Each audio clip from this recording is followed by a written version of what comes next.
Hi, everyone. I hope you're doing well, and I hope you guys have been checking in and reading everything that we've been going over and getting all your work done. I know that it's tricky when you don't have bells to follow your schedule, but just work on one class a day, and all your teachers are understanding. So if you have any assignments for this class that you haven't done yet, don't worry, just turn them in, and I'm still giving full credit for everyone. I just want to make sure that you do get your work done because you are still getting graded and everything.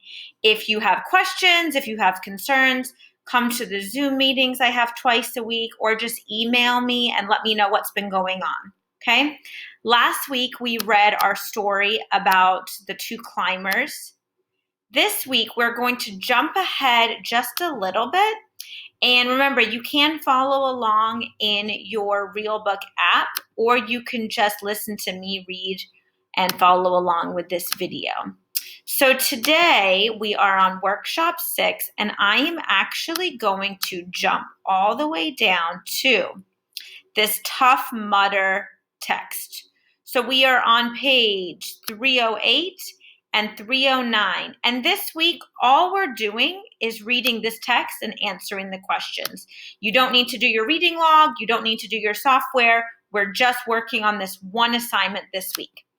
Before we get reading, we're going to check out the questions that you guys are going to be answering after we read today, just to get them in your brain to look out for these clues and answers as I'm reading. What is Tough Mudder? Underline words in the second sentence of paragraph 1 that describe Tough Mudder participants. So instead on the Google Doc, you'll just be writing the words. Why does the author include the word horde in his explanation of Tough Mudder? What kind of feeling does this word evoke? So as I'm reading today, look out for that word horde.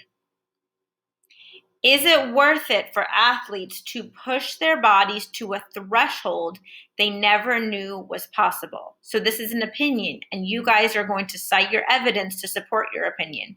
You might not think it's worth it for everything that they put their bodies through, or you might think it's a really good idea. Either way, just give me a reason why you think that. Okay, let's get reading. Tough Mudder, too extreme?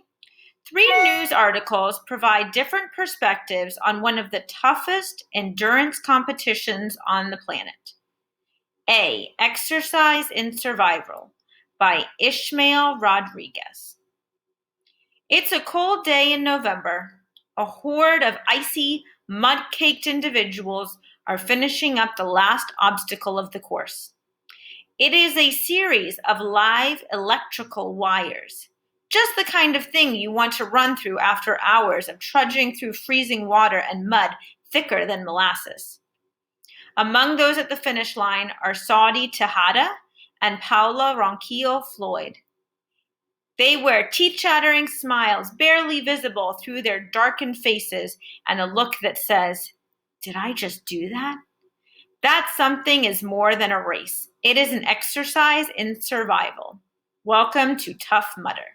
And that word trudging just means walking with heavy steps because it is difficult. Tough Mudder is a hardcore 10 to 12 mile obstacle course designed to test your all-around strength, stamina, mental grit, and camaraderie. Competitors traipse through more than 20 obstacles like the Turd's Nest, a cargo net suspended 15 feet above barbed wire, rivers, or whatever else. This obstacle tests your upper body strength and core fitness. The Firewalker, another obstacle in the course, challenges your feet and courage as you literally run through a field of fire. Then there's Twinkle Toes, a walk across a balance beam over a pit of frigid water. I prepared for this event through triathlon training, biking, swimming, and running, but this was an intense mental challenge, said Saudi Tejada, an accomplished triathlete. It made me push my body to a threshold I never knew was possible. Triathlons are individual efforts, Tejada explained. Tough Mudder is different because you need the collective effort of your teammates and random competitors to get through the obstacles. It helps you to work together and you gain strength from the camaraderie, Ronquillo Floyd agreed. Given how afraid I was of certain obstacles, I felt very accomplished after having completed the race. And this chart down here says by the numbers. The number of Tough Mudder events has increased sharply since 2010. So in 2010, there were only 3 Tough Mudders happening. 2011, there were 14. In 2014, there were 35. And in 2015, there were 60. So this was 5 years ago. So I'm sure there's probably a lot more happening today. And maybe you guys have heard of it before. Maybe you even know someone who's done a Tough Mudder. If so, you should definitely talk to them and find out some more about it because they're really, really intense. Okay, for this week, next to this video are these 3 questions that you need to answer.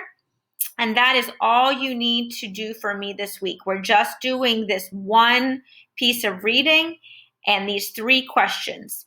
If you need help, if you're confused, if you just want to chat, just email me and let me know. I miss you all, and I hope that I will see you guys again soon. All right, have a great afternoon, have a great week, and I hope you guys are staying safe and healthy.